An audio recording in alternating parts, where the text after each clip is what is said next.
Hi, welcome to my channel Working on the House. My name is Steve, and in this episode I'll be tackling the waterproofing of the extension and the retaining wall to the driveway. As you can see from the picture, the builders, when they built the extension, they took absolutely no care over building the wall below what they perceived to be the driveway line. So I intend to dress it all back and create a nice flat wall which I can then tidy up and waterproof, and then I can build the retaining wall hopefully pretty much in line with the original retaining wall for the driveway. So in this picture you can see where I've basically scored the wall. I've used an angle grinder, 9-inch electric angle grinder. I've cut slots as deep as I possibly could, which basically was flush with the wall. And then once I've put those cuts in, the idea was to make it a lot easier to break up than using the T1000 Hilti breaker that I got from work. And that worked a treat. It actually broke away quite well, although it was very hard going. So as you can see in this picture, each of the segments have broken off quite cleanly because I wanted to leave the finishes smooth and as flat as possible in order for me to put the blackjack waterproofing on. I think this picture is pretty indicative of the quality of the work that I had done by the builders as well, so I was pretty much glad to see the back of them, to be honest. If you look at the top arrow, that's basically the vertical DPC that separates the new build from the original existing building. And then if you look at the bottom arrow, that's where the horizontal DPC is kicked up. But actually it should be a continuous DPC from the horizontal to the vertical to stop any transmission of damp from the original part of the house below the DPC going into the new part of the extension. And you can see it's not continuous, so that really isn't ideal. And also you can see there's a big void where they've basically underpinned but then left a gap between their underpinning and the original footing. So yeah, just typical of the standard of the work that I've basically been uncovering since they've since departed. So not best at all, really. It's just another picture of that same void in the underpinning under the original footings of the original house.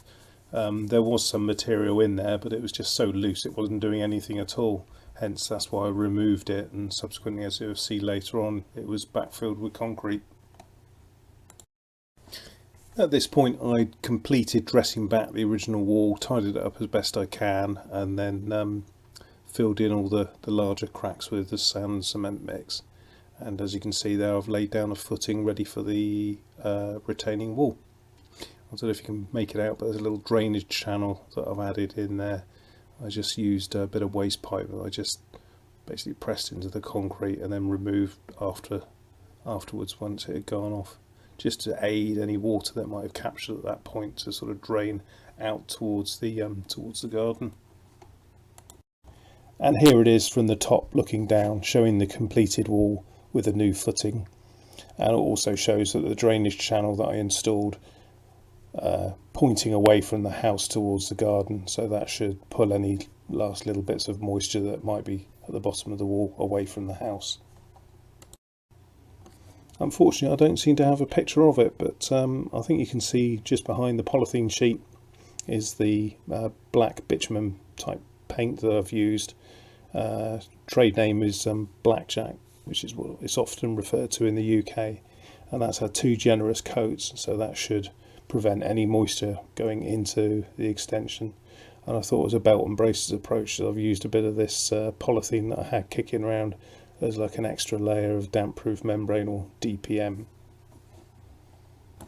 So here we are, a little bit further on, a few courses of block work built on the flat, so it's a 9-inch concrete wall. And you can see there's it's basically, I think from memory it's 4-inch, left a 4-inch gap, which will allow me to backfill with pea shingle and a French drain. So basically any remaining moisture that manages to get in that far will be captured by the French drain and drain away, and you'll see that in the next coming photos. Okay, so the French drain has now been installed and backfilled with pea shingle, which is basically an aggregate that allows the water to move freely and easily.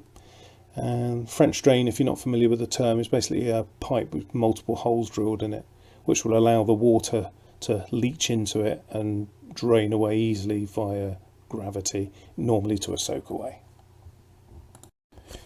In this shot you can see that I've already backfilled the void above the French drain with concrete, and I've basically built a bit of formwork which will take the original level of the original footpath that ran down the side of the house, and I'm hoping to join up that with the original, and then that will become one seamless path, and then hopefully any moisture that does get trapped between the house and the driveway will just follow that channel down, as it's quite steep, so gravity should pull any moisture away from the house pretty quick.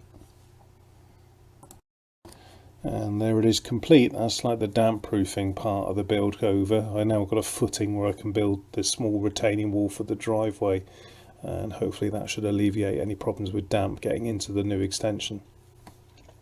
And as you can see, that footing now basically follows the same line as the driveway. It's the same kind of gradient, and I've actually captured some footage from now on. I apologise for excessive viewing of my bottom. That couldn't be prevented. Well, it will be prevented in future, but I do apologise.